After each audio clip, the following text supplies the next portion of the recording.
with him. He, when Radharani gets upset with him, he enjoys that far more than the prayers offered by the sages.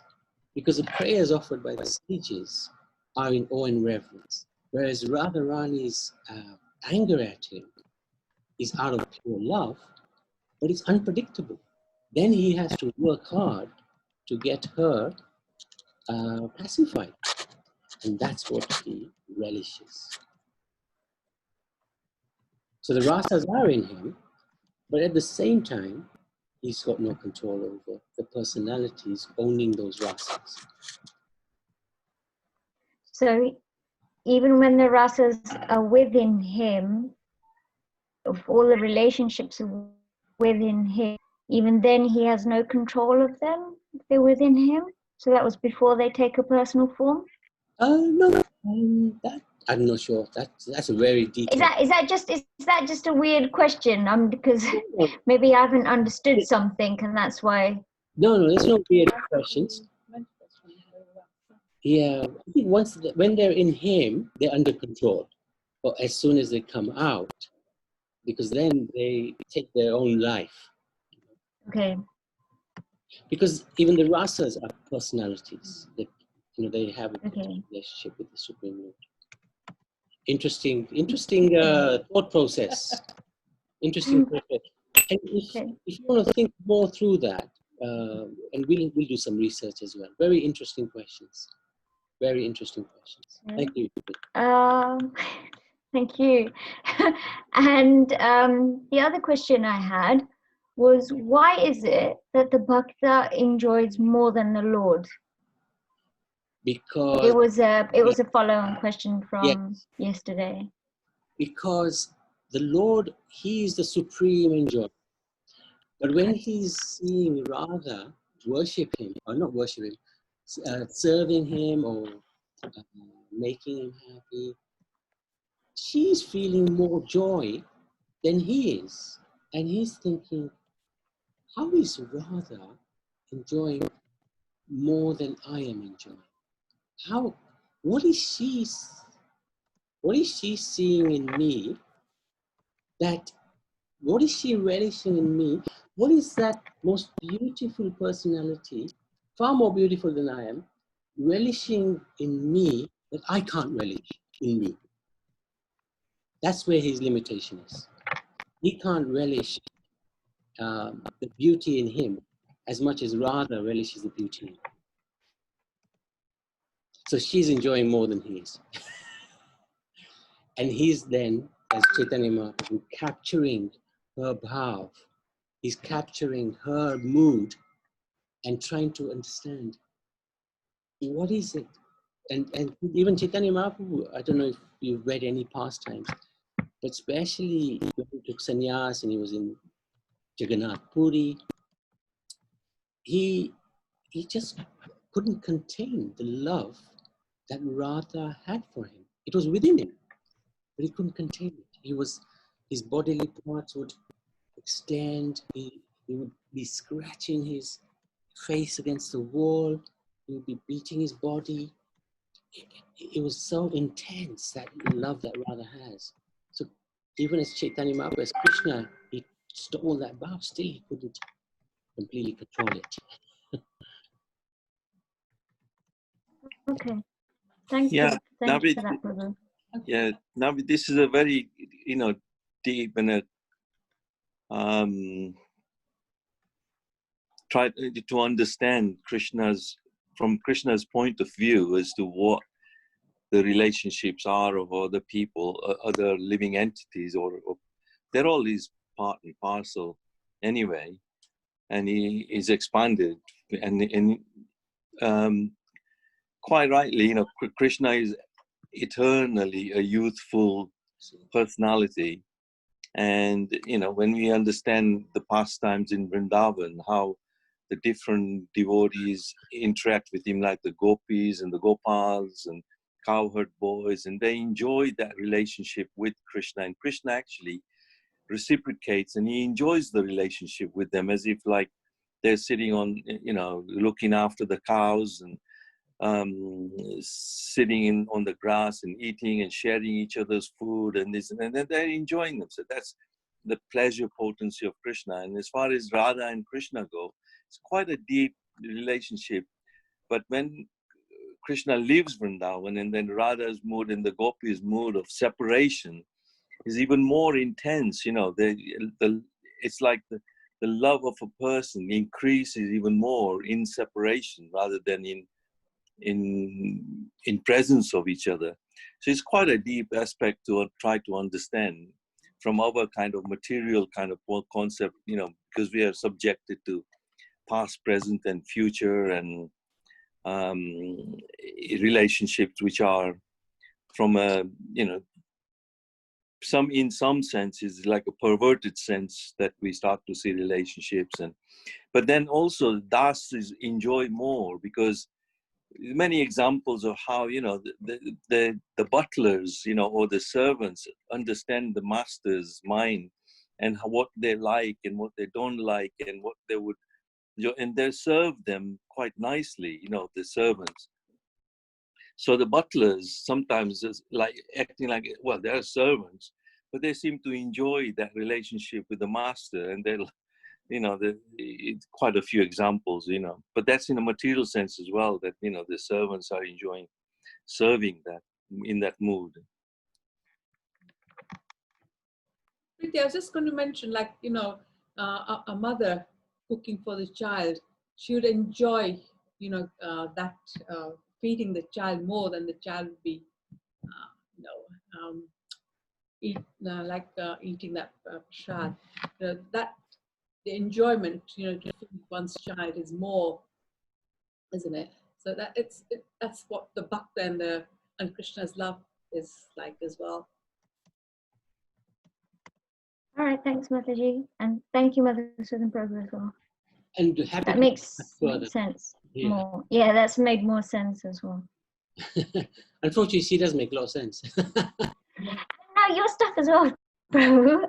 But the examples, what I remember yesterday when I was writing this question is that these are those kind of things I have to hear back the reasonings again and again, because for me, these kind of questions reoccur. I know this one about Radharani and Krishna being eternal, and I was so confused when I read Pastimes of Srimati Radharani, chapter 5, in that first 1 or 2 paragraphs. Like, I just couldn't get my head around it for ages, because it was talking about the appearance of Radharani. So this has helped. We'll have a good look at it as well at some point, especially when Masni and Radhakni is coming, so definitely we'll have a good look. Okay. Thank you for raising these questions. Hare Krishna, Prabhu. Hare Krishna. How are you? Good, you? Very good, thanks. Hey, I was thinking of something recently. Like nursing their Bhagwan, that's one form. Shri Ramchandra and so many other forms. Something I was thinking the other day, that even if a brand new form Krishna came in, and this time it's say a tiger's face, it would still be eternal, regardless of whether it's a brand new form or whether it's an old form, because of the constitutional position of the spiritual potency of Krishna, from where it comes from, is already eternal. So the question of even if something new comes out, am I making sense, or am I? Yeah, you are, because time has a different conception in the spiritual world. Time serves the Lord. So if you say your point about a new form, it might be new to us, but because time serves the Supreme Lord, it's not going to be new in the spiritual realm. Exactly. Yeah, absolutely right. In fact, Sanjana had a similar point yesterday. Oh yes, you were asking me, Sanjana, about why the Lord appears only in India, and if there was, because we invite him in Bharat, the sages invite him, and your point was if the sages invite, if sages in the West invite the Lord, would he come? And the point is he would, and he would make the adjustments in the scriptures to make sure that he's authorized to come at that time. So, and because time serves the Supreme Lord. Yes, thank you, Putamba, because I was just thinking that as well before Nabi raised that. I was just thinking that actually it's a very good answer to my question from yesterday. Thank you for that question. Amazing questions, I have to say. Really impressed, really impressed. Actually, Priti, while you're on, would you like to, oh, is there anybody else with a question, or we can continue with chapter 11? Okay, Priti, would you like to read? Okay. Text 28. I think so, yeah. Yeah. Okay. Yes, it is.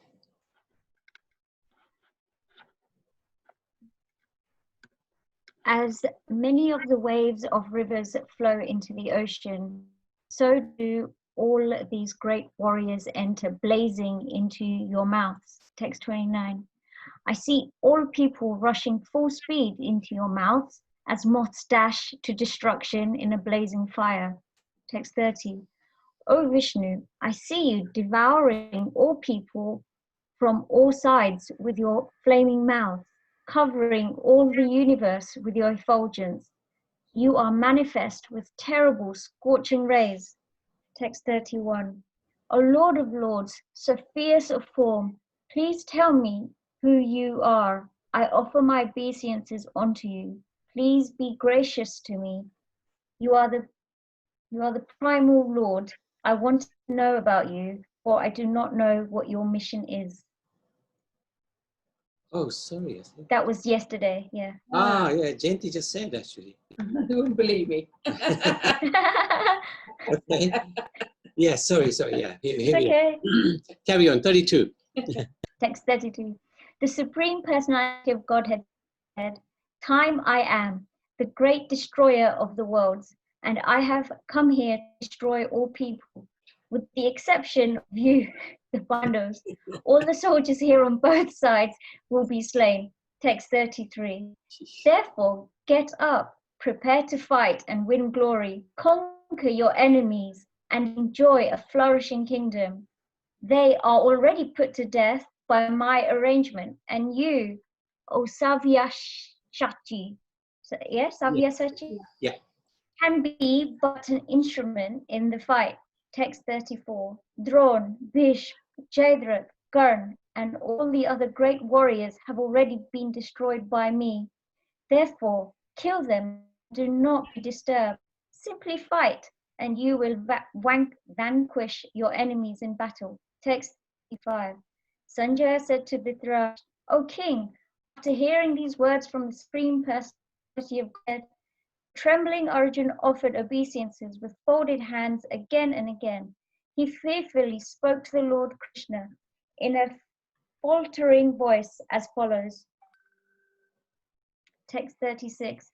Arjuna said, O master of the senses, the world becomes joyful upon hearing your name, and thus everyone becomes attached to you.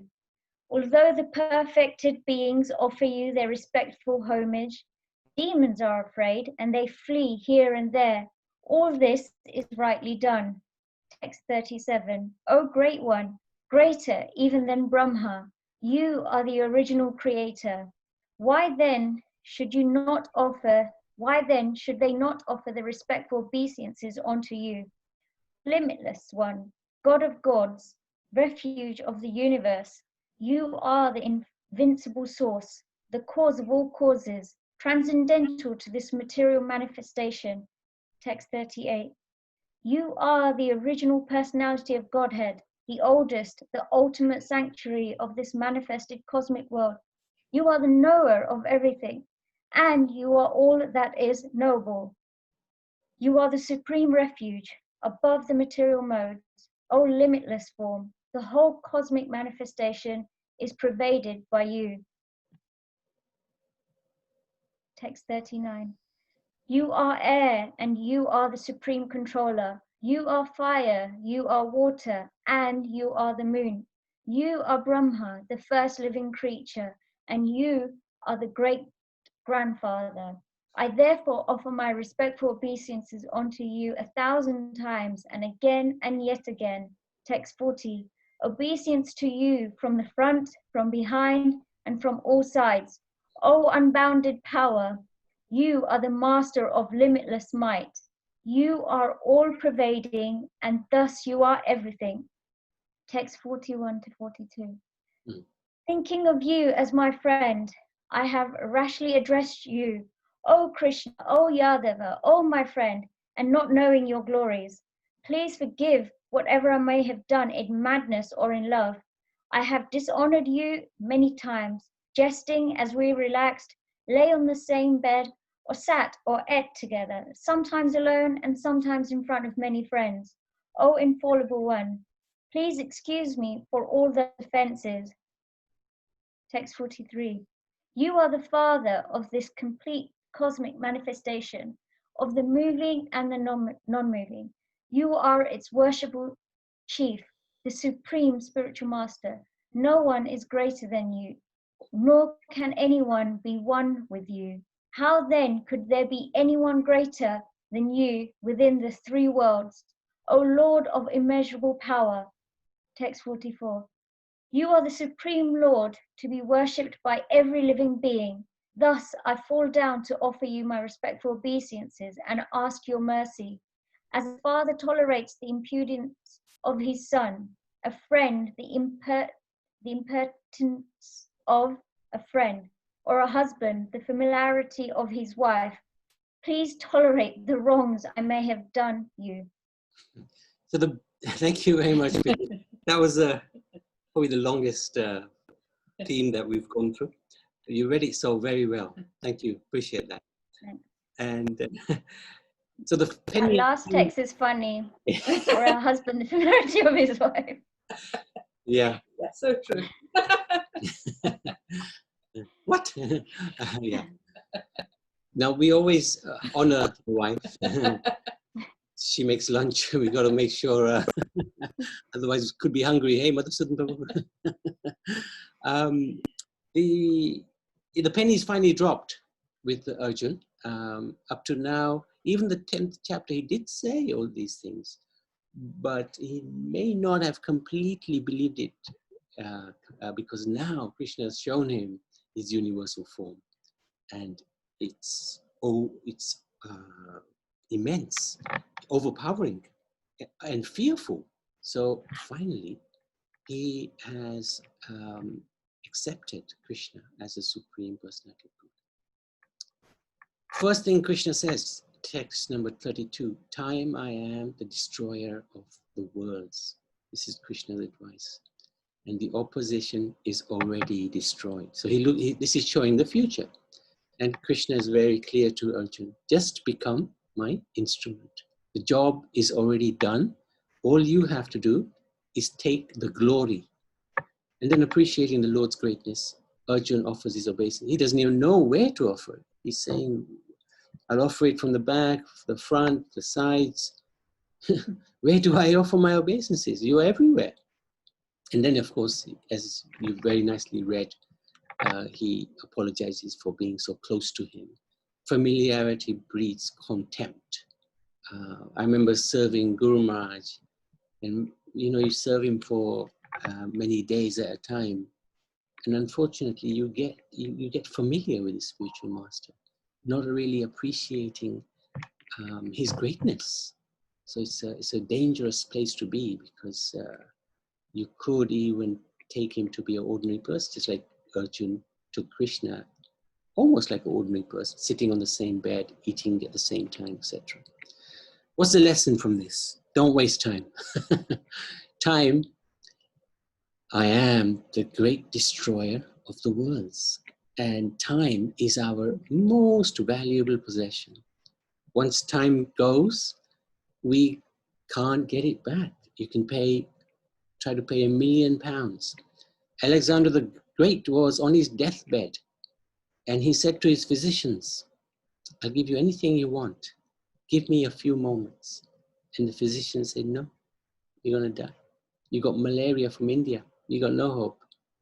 So time is something that we have to learn not to waste. We are unfortunately, if we want to waste our times, there are unlimited ways to waste our time.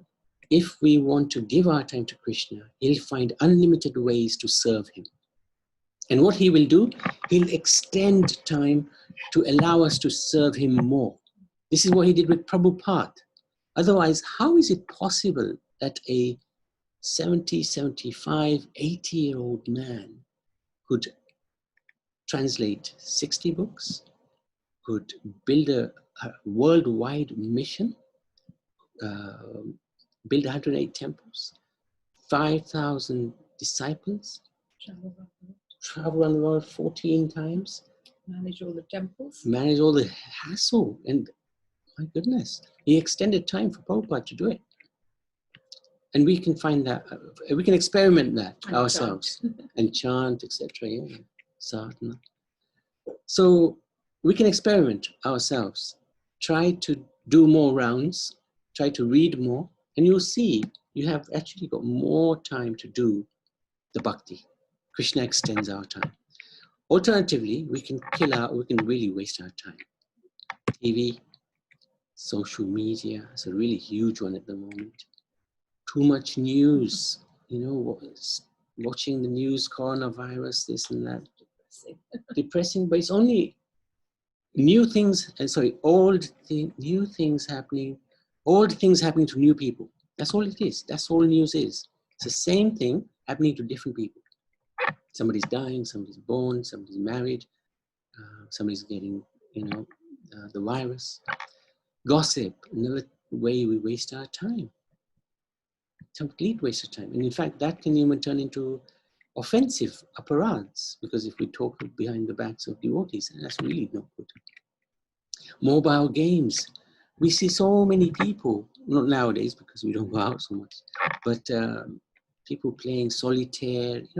It's a sign of modern disease, loneliness, boredom, trying to kill time, but time is killing us. This is the problem. Mundane music, social events, reading mundane literature for leisure or passing time. We have to somehow manage our day to avoid wasting time, because that's our most valuable possession. If we waste our time, we've lost it forever.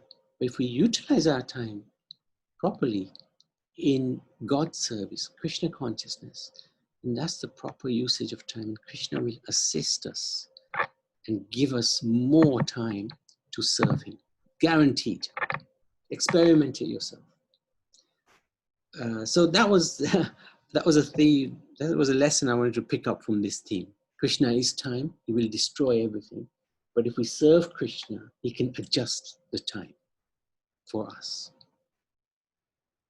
Madhusudan Prabhu? Haribol, yeah.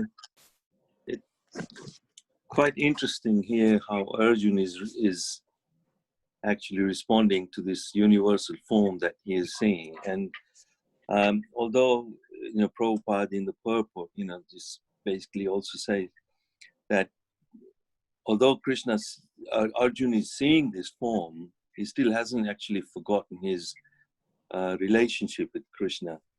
And he remembers that friendly relationship, and then he's asking for forgiveness. Oh, I might have offended you in many ways, but one thing that Prabhupada emphasizes here is also that Krishna actually also tolerates, because he knows he's my friends, or in relationships, Fudas, and then Krishna also tolerates as well.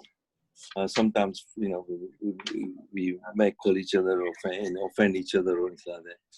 But the relationship between the living entities and Krishna is fixed eternally. It cannot be forgotten. That's what Prabhupada says. And, this is how Arjuna is behaving, now. And like you said, time is all devouring. Within this material world, we are subjected to the laws of nature and relativity. As you say, theory of relativity, everything is related to one another. And also we are trapped in this concept of duality as well. There's always a head and a tail of a coin, or past and a present and a future. And I like the other day when Bhagavad Shraya also emphasized that within time, although time affects us, there is past, present, future, but all we have is this present moment. And if we utilize this present moment, thinking of Krishna, then somehow this moment, we can relish that relationship. We can experience that. And then not only that, we will feel the awakening of this time present moment. You know, there's a lot of psychologists and all that work on this thing. You know, there's one other author that I came across in here, The Power of Now. It's like, you know, what we have is now, and what you do in this now moment is what counts actually. So, you know, while we are in this present moment, trying to understand Krishna and his relationship with Arjun, and through his relationship with Krishna, we can start to understand that, you know, what relationship do we have, or can we have, or we have anyway eternally. We're all servants of Krishna in any way, but we leave it to the spiritual master, because when we do, it is said, you know, in so many scriptures that the spiritual master awaits in the spiritual world to reintroduce us to Krishna when we do reach that destination, hopefully, by mercy of Srila Prabhupada and other great acharyas. So it's our journey. Yeah, thank you. Thank you very much. Any questions, any comments, any disagreements?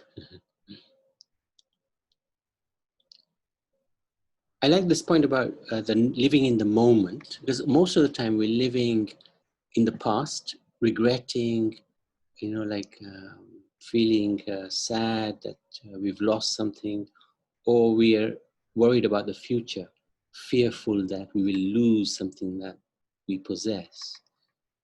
So instead of living in the moment, we're actually living either in the past or in the future, lamenting or fearful. So you're not actually living at all. So living in the now, but that now, if it's mundane, if it's related simply to this material world, then even that counts for nothing. But if we live our life knowing our mission, if you remember yesterday, we went through the mission that we are eternal servants of the Lord. We need to re-establish that connection with the Lord. And He wants us to re-establish it. We just have to make an effort. He will make a big effort towards us. And that will not happen if we get stuck wasting our time with these things here. So if we can even save a few moments by reducing the amount of time we spend on TV, etc., etc., etc., and that will be for our eternal gain. And I think chanting helps that, you know, because it brings you in the moment, you know, because you're chanting, and Krishna is not different from his sound vibration of the mantra. Krishna is in Kali Yuga incarnated as the sound, this Maha Mantra, you know, Hare Krishna, Krishna Krishna, Hare Hare, Hare Ram, Ram Ram, Hare Hare. And when we do chant and bring ourselves in that particular moment, then, you know, we will see a big difference. You know, we're not then focused on lamenting the past and hankering for the future and whatever is, you know, and that's when Krishna is in that moment, isn't it? Sometimes, however, when we chant, we're not really focused on the chanting. We're more thinking about the past or the future. So a lot depends on where the mind is. I think you're absolutely right. When we're chanting, get the mind focused on the sound. Then that is very good chanting. That is living in the, that is very, very good. Anybody like to share anything, perhaps? Their experience of time, something that may have happened and that to share? Yes, I would like to tell, because I remember when I was reading Bible long time ago, Mm-hmm. before people was lived hundreds years, 800s or 600s, and I think what we don't waste time because we always was living at the moment, maybe. Because we're wasting time, that's why our Yes. age is shorter. Yes, you're right. Absolutely right. Wasting time and also performing simple activities that reduces our lifespan drastically. Yeah, and it's not easy to be always on time. You must concentrate on your heart when you are on time. To know, feeling yourself, feeling your soul, and you can chant every time, and you must again to back in this time. It's not easy, but Yes, very good point. Time-wise, if we're regulated in our daily routine, that helps. We get up at a certain time, we eat at a certain time, we sleep at a certain time. And now, because of what's going on around the world, it's a little bit easier. It's a little bit easier. I certainly find it much easier, much more easier to regulate my time. Priti, did you want to add something? Yeah. So topic, it's still regarding this live in the moment, because I don't know if I already mentioned this, but when people compare and like a quick example, two students who have got like an exam the next day. One student studies all year and then just probably watch a movie the night before, whereas the other student doesn't study all year and then crams it the last minute. And then oddly enough, the one who crams it the last minute, they end up with better results than the other one. I know it's a really bad kind of analysis here, but then to compare thinking or blame that person who watched the movie the night before or something, it might not be exactly right, because, or like how their life turns out in the end and everything, because it's not just about what happened the night before or in this lifetime. It's about what's happened many lifetimes ago to why whatever results occurred in the end occurred, or how their life turned out. So it's just sometimes you can't compare yourself to somebody else, or you can't be envious, because you're not up against just what's come to them, what you see right there, because it's not a build up of just the past couple of few decades, it's lifetimes and lifetimes. So just don't do that. And live in the moment, it's like, again, no need to fear the future, because what's coming for you will always come. You just have to be present how to deal with it, because again, what's meant to come to you will come. Yeah. That's a very nice realization that you have, that whatever comes is how we deal with it. It's going to come. How do we deal with it? That's what is our character. That's what, and that's how we're going to come, isn't it? Yeah, I mean, this morning I was listening to a lecture by Gopal, and he used to talk about variables and something that's fixed, like X and Y. And, like, as you said, the future, that's already fixed. It's how you're going to react, the variables, like other variables, like, you can't control how others feel about you, but you can control how you react and how you feel about others, how you serve others. You can't control how others serve you, that sort of thing. So you have to remember, again, what's fixed and what's the variable, what can you control. So again, yeah, if you read and study and are guided by others, then that will help you be fixed in those variables, if you see what I mean. There's an example. We had one satsang one time, and one person sitting was a little bit dozing. So somebody threw a cushion at that person. So now the person who was hit by the cushion could have reacted in 4 different ways, or probably more, but 4 from our 3 modes point of view. And mode of good, pure goodness. He could have cried because he was hit by the and sulked because he was hit by the cushion. He could have fought back, threw it back at the person. He could have, apologize, sorry. Or he could have said, the fourth reaction was, let's chant Hare Krishna. Right? So the first reaction is more ignorance. You sulk and depressed, and our reaction would be in that mode. Fighting back is more of passion. Goodness is, sorry. Thank you for waking me thank up. you for waking me up. And the fourth, the best, of course, is, yes, let's chant Hare Krishna, which is in the more pure goodness. So our reaction very much depends. Well, of course, in the moment, God knows what happens to us. Our reactions are so, mine at least, are so pathetic. God knows what happens to us. In theory, this is all fine, but in practice, we have to get to that stage where we can act in the mode of goodness at least, if not pure goodness. Nice points, Vicky.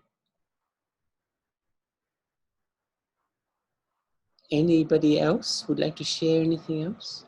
Yes, if we are praying a lot, doing 16 rounds more or extra, every time we are on the moment and we are changing our future. Yeah, Because we're going right way. going in the right direction. Yeah. Against all odds. Yes, you're right. And it's against all odds because in Kali Yuga, we are actually, we are disadvantaged in a huge way. Because we're living in a crazy age, our minds are not controlled, we get angry quickly, so many disadvantages in this age. So if we somehow are fallen into this Hare Krishna by some great good fortune, let's make the most of it. Let's absolutely make the most of it. Because we've got no qualification at all to really make spiritual progress, except because of the mercy of Guru and Gauranga. It's very kind of them. Okay, if there's no more questions or comments, I'd like to thank devotees. Sorry about, I don't know what happened with the internet again. Brilliant questions by Naniben and Priti and Roma, very good contributions. I don't know if we've managed to record, we've probably recorded a little bit of the 11th chapter that we've done. We've got one more theme to do of the 11th chapter, and we'll probably move into one of the most glorious chapters of Bhagavad Gita, chapter 12, where Krishna shows, like Madhusudan was saying, Krishna's so tolerant, and he shows that tolerance in chapter 12. So we'll pick that up tomorrow. Thank you very, very much. So if Karuna Bandar would like to chant the Shinga. Hare Krishna. Hare Krishna. Thank you very, very much, Malaji.